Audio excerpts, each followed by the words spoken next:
Hello friends, जैसा कि हमने पहले ही डिस्कस कर लिया कि फ्यूचर्स क्या होते हैं, फ्यूचर्स के क्या क्या फीचर्स हैं, कैसे और फ्यूचर्स कैसे काम करते हैं, ये सारा चीज़ हमने डिस्कस कर लिया। इस वीडियो में हम लोग क्या करेंगे, difference between forwards and futures. Forwards and futures में क्या डिफरेंस है। ओके, तो सबसे पहले forwards, clearing houses are not present. Forwards में क्या होता है कि डायरेक्टली कॉन्ट्रैक्ट होता है एक बायर एंड सेलर के बीच में कोई भी क्लियरिंग हाउसेज, कोई भी NCDEX जो है वो प्रेजेंट नहीं होता है। और फ्यूचर में NCDEX प्रेजेंट होता है, clearing houses are present. Okay, trading takes place over the counter. Forward contract में जो ट्रेडिंग जो होती है वो ओवर द काउंटर होती है। Trading takes place at the designated exchange place, that is NCDEX। मतलब कि इसमें जैसे कि स्टॉक में एक्सचेंज होते हैं, वैसे ही फ्यूचर्स का एक्सचेंज करने के लिए एक पर्टिकुलर लोकेशन होता है। ये ओवर द काउंटर ट्रेड नहीं होता है। नॉन गवर्नमेंट रेगुलेटेड, यहाँ पे मैंने पहले ही बताया था कि इससे फॉरवर्ड्स को लेकर के कोई भी गवर्नमेंट का रूल रेगुलेशन नहीं है। अगर दो पार्टीज के बीच में कोई भी कन्फ्लिक्ट होता है तो उनको कोर्ट में जाकर के सेटलमेंट करना पड़ता है। गवर्नमेंट रेगुलेटेड, यहाँ पे जो है ये फुल्ली गवर्नमेंट रेगुलेटेड है। आपको पहले से ही बता दिया जाता है कि आपका लॉट साइज ये होगा, आपका प्राइस की ये प्राइस इतना फिक्स रहेगा, आपको इस प्राइस पे ऐसे जिस प्राइस पे आप बेचना चाहें वो सारा कुछ पहले ही आपका फिक्स करा के रख दिया जाता है। नॉन स्टैंडर्डाइज कॉन्ट्रैक्ट, जैसा कि पहले बता दिया मैंने कि फॉरवर्ड कॉन्ट्रैक्ट में नॉन स्टैंडर्डाइज होते हैं, वो बायर एंड सेलर के हिसाब से एडजस्ट किया जा सकता है। और फ्यूचर कॉन्ट्रैक्ट जो होते हैं स्टैंडर्डाइज होते हैं। इस पे NCDEX के द्वारा पहले ही बता दिया जाता है कि आप पर्टिकुलर डेट पे लेंगे और इस पर्टिकुलर डेट पे आपकी डिलीवरी होगी, क्या सेटलमेंट होगा, जो भी होगा वो आपके पहले से ही डिसाइड हो जाते हैं।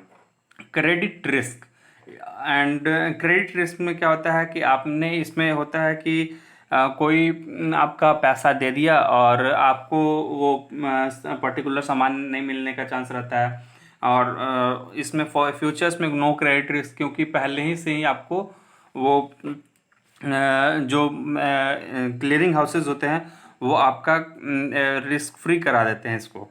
गेन और losses are appears on maturity date. क्या होता है फ्यूचर्स में कि हमें लास्ट डेट पे ही, जैसा कि मैंने यहाँ पे पहले एक्सप्लेन किया कि मान लीजिए कोई प्रोडक्ट 10 रुपये में खरीदा और उसको 20 रुपये में बेचा, तो उसको एंड डेट जिस दिन बेचेगा उस दिन पता चलता है कि कैसे होता। एंड फ्यूचर्स में क्या होता है कि one can know their gain and losses from credit history daily. जैसे कि मैंने पहले ही बताया कि उनमें डेली क्रेडिट हिस्ट्री बताई जाती है कि इतना क्रेडिट हुआ, इतना डेबिट हुआ, इतना क्रेडिट हुआ। इसके हिसाब से कोई भी पर्टिकुलर पर्सन अपना डेली का प्रॉफिट एंड लॉस देख सकता है। फ्यूचर्स में maximum adjustment takes place through actual delivery. जो भी एडजस्टमेंट कराए जाते हैं फॉरवर्ड कॉन्ट्रैक्ट्स में वो कैसे होते हैं कि मैंने आपको प्रोडक्ट दे दिया, आप मेरे को पैसा दे दो, ऐसे एक्चुअल डिलीवरी होती है। लेकिन less than 1% adjustment takes place through actual delivery, इसमें बहुत ही रेयर केस में एक्चुअल डिलीवरी कराई जाती है। Next one is types of future contracts. Future contract के क्या क्या टाइप्स हैं तो देख लेते हैं। सबसे करेंसी फ्यूचर। करेंसी फ्यूचर्स क्या होता है? One of the important type of future is currency future. These future contract allow you to buy or sell a currency at a specific rate versus another currency at a predetermined date in the future. These are used by those who want to hedge risk and by speculators. Okay, तो currency features में क्या होता है कि currency जो होती है वो एक्सचेंज कराई जाती है। This future contract allow you to buy और sell a currency at a specific rate versus another currency. मतलब कि मान लीजिए मैंने रुपीज़ को डॉलर्स ले लिए और उसको एक्सचेंज किससे किए? रुपीज़ से किए, तो वो एक करेंसी का एक्सचेंज होता है, वो करेंसी फीचर्स में आते हैं। ठीक है, और ये जनरली वो लोग करते हैं जो अपना रिस्क कम करना चाहते हैं, मतलब हेजर्स या फिर स्पेकुलेटर्स या फिर जो बेटिंग करते हैं वो स्पेकुलेटर्स कहलाते हैं। ठीक है, कमोडिटी फ्यूचर्स। कमोडिटी फ्यूचर में क्या होता है? Commodity future allow you to hedge against price change in the future of various commodities including agricultural product, gold, silver, petroleum etcetera. क्या होता है कि कमोडिटी में क्या होता है कि करेंसी फ्यूचर्स में आपको करेंसी एक्सचेंज होती है। कमोडिटी में आपको कमोडिटी का पहले ही प्राइस फिक्स कर लिया जाता है और उसको फ्यूचर डेट पे बेचा जाता है उस पास्ट में जिस प्राइस पे आपने डील किया है, और ये अपना रिस्क को कम करने के लिए होता है। ठीक है। Next one is individual stock future. Individual stock future क्या होता है? Individual stock future are the simplest of all derivative instrument. Stock futures were officially introduced in India on August 9 November 2001. Before that, local version of a stock future called Badla were traded, which was eventually banned by the Securities Exchange Board of India in July 2001. इसमें क्या होता है कि individual stock future का concept जो है India में आया था 9 नवंबर 2011, और उसके पहले लोकल स्टॉक फ्यूचर्स जिसका नाम था बाडला, उससे ट्रेडिंग की जाती थी। एंड इसको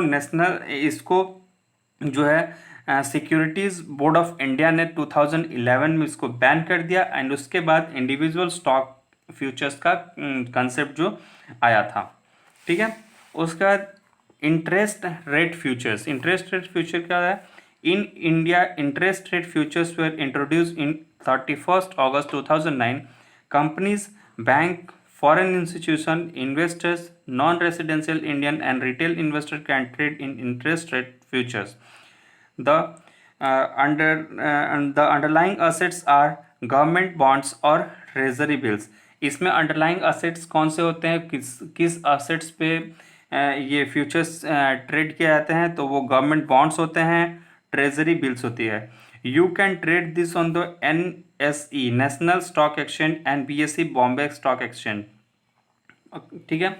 ये जो ये अंडरलाइंग असेट्स हैं गवर्नमेंट बॉन्ड्स एंड ट्रेजरी, इसको आप बॉम्बे स्टॉक एक्सचेंज या फिर नेशनल स्टॉक एक्सचेंज में भी आप एक्सचेंज कर सकते हैं। तो यही था हमारा future market trading mechanism. Next video में डिस्कस करेंगे। ठीक है। Thank you friends.